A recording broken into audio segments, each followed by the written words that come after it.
அதே மாதிரி பொதுவா வந்து பாருங்கம்மா, இந்த வெய்ய காலத்திலே அந்த காலத்துக்கு ஏத்த மாதிரி சீசனல் பழங்கள், காய்கறிகள் அப்படின்றதுக்கும் சொரக்காய், பூசணிக்காய், புடலங்காய் இந்த மாதிரி நீர் காய்கறிகள் அங்கங்க வந்து பாத்தீங்கன்னா வெள்ளரிக்காய் விற்பாங்க இல்லைங்களா? அந்த வெள்ளரிக்காய் வாங்கி சாப்பிடலாம். மாங்காவும் விற்பாங்க. வெய்ய காலத்துல நிறைய மாங்காய் மாம்பழம் இருக்கும்.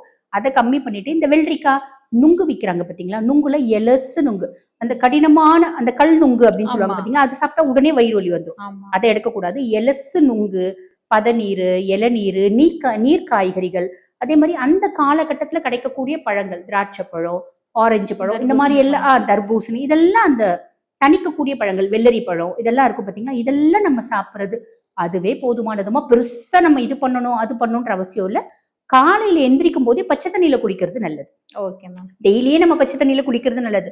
இந்த மாதிரி சின்ன சின்ன விஷயங்கள் தாம்மா. இந்த மாதிரி சின்ன சின்ன விஷயங்கள் நம்ம ஃபாலோ பண்ணும் போதே பெரிய நோய்களுக்கு மூல காரணமா இருக்க உடல் உஷ்ணம் அப்படின்றத நம்ம தடுத்துருவோம். அப்ப பெரிய பெரிய நோய்கள் வராம நம்மளை பாதுகாத்துக்க ரொம்ப எளிமையான வழிமுறைகள்மா இது.